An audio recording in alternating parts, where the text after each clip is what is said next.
देखिए, मैं पिछले 5-6 दिन से मैं देख रहा हूं कि बाबा साहब पे खूब चर्चा हो रही है। चाहे वो कॉन्स्टिट्यूशन के 75 साल की गौरव यात्रा पे जो चर्चा हुई उसमें, या पिछले 3-4 दिन से जो डॉक्टर बाबा साहब के अम्बेडकर के प्रति प्रेम जो है दोनों पार्टियों द्वारा और सभी पार्टियों द्वारा दिखाया जा रहा है, तो मुझे लगा कि ये सही समय है कि जब सब लोग सहमत हैं तो बाबा साहब का जो दर्शन था उस दर्शन पे भी जो है अब सब लोग मिलकर काम करें। और जो आज की जरूरत है, schedule caste, schedule tribe, backward, minority, महिलाओं की, उनसे रिलेटेड मैंने 12 मांगे प्राइम मिनिस्टर जी को रखी हैं कि प्रधानमंत्री उनका संज्ञान लें। और अगर ऐसा संज्ञान इसका संज्ञान लेती हैं तो ये स्पष्ट हो जाएगा कि वो बाबा साहब अम्बेडकर के विचारों का भी सम्मान करते हैं।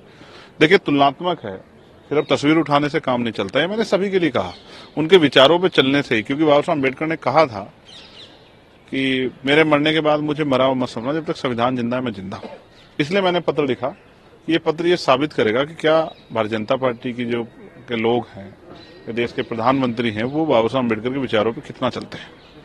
लेकिन बाबा साहब अम्बेडकर जी को लेकर जिस तरीके से पिछले कुछ दिनों से हंगामा, और विपक्ष की खासकर अगर बात करें, वो लगातार जो बात कर रहे थे, या जिस तरीके की आमने सामने धक्का मुक्की तक की परिस्थिति आ गई, क्या ये उचित था? नहीं, ये उचित था नहीं था, ये वो लोग बता सकते हैं जो इसमें पार्टिसिपेट कर रहे थे। विरोध तो हमने भी किया, लेकिन विरोध अपनी सीमाओं में किया, संवैधानिक मर्यादाओं में किया। डॉक्टर बाबा साहब अम्बेडकर का स्टैच्यू है, वहां जाके खड़े होकर अपना विरोध दर्ज कराया। इसलिए दर्ज कराया क्योंकि पीड़ादायक था। बाबा साहब अम्बेडकर इस देश के करोड़ों वंचित और शोषितों के लिए भगवान से कम नहीं, और उनके बारे में कुछ भी कहना, उनका किसी भी तरह का अपमान ये स्वीकार्य नहीं है। किरण रिजिजू ने कहा है, उन्होंने आज प्रेस कॉन्फ्रेंस की, उन्होंने कहा पार्लियामेंट में जिस तरीके से ऑपोजिशन ने रकस क्रिएट किया, चलाने नहीं दिया, ये बिल्कुल भी उचित नहीं था। आप क्या मानते हैं? नहीं, इसमें सभी का रोल है, इसके लिए विपक्ष को दोष देना ठीक नहीं है। सरकार ने अपनी तरफ से पूरे हथकंडे अपनाए जिससे कि सदन ना चले, और ये सब लोगों ने देखा भी। और इसी सदन में जो हुआ राज्यसभा में, वो भी देखा, जिससे करोड़ों लोगों की भावना भी आती, वो भी देखा।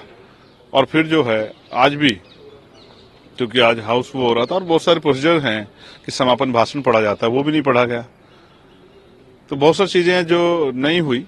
मुझे दुख इस बात का कि आज इस बार के सेशन में बहुत सारे मुद्दे जो मैं अपने क्षेत्र के उठाए, जैसे किसान यहाँ बंद है नोएडा में, और बहुत परेशानी में बंद किए गए हैं, उनसे मिलना जुलना भी लोगों का जो है बंद कर दिया। हमारी पार्टी आवाज उठा रही है, बहुत सारे ऐसे विषय थे जिन पर आवाज उठानी थी, लेकिन वो सब इसलिए नहीं हो पाए क्योंकि सदन नहीं चला। सदन चलता तो अवसर मिलते, और अवसर मिलते तो हम अपनी बात को कहते, सरकार जवाब मांगते।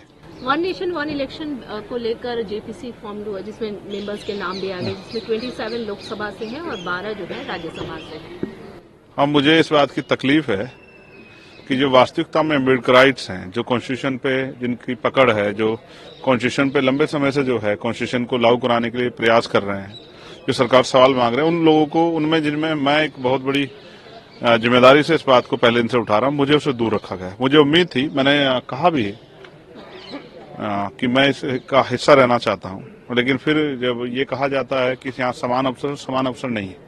समान अवसर होते तो चंद्रशेखर आजाद जो है वो उस जेपीसी का हिस्सा होता, क्योंकि उस दिन भी मुझे बोलने से रोका गया, मना किया गया। तो मुझे उम्मीद थी कि जेपीसी के जरिए जो है, जो कॉन्स्टिट्यूशन पे इतना बड़ा हमला हो रहा है, उस बात को हम रख पाएंगे। लेकिन यहाँ मैंने फिर कहा, और एक दिन मैंने पीड़ा भी जारी की थी कि अम्बेडकराइट होने की वजह से मुझे बोलने से रोका जाता है। और अब जब इस जेपीसी का हिस्सा नहीं बना, तो मैं समझ सकता हूँ कि मैं अपनी तकलीफ को ज्यादा शब्दों में बयान नहीं कर सकता। मुझे इस बात की पीड़ा है कि मैं उस जेपीसी का हिस्सा नहीं बन पाया। मैं वहां होता, क्योंकि सबसे बड़ा हमला छोटी पार्टियों पे है, तो मैं अपनी बात को रख पाता। राज्यों के पे जो हमला है उस बात को भी रख पाता, और जो हम तानाशाही की तरफ बढ़ रहे हैं उस पर भी मैं अपनी बात रख पाता। लेकिन हो सकता है क्यों नहीं अवसर मिला। मुझे तो लगता है कि मेरे जैसे लोगों को वहां जाने से रोका गया है, और इसमें सब लोग शामिल हैं।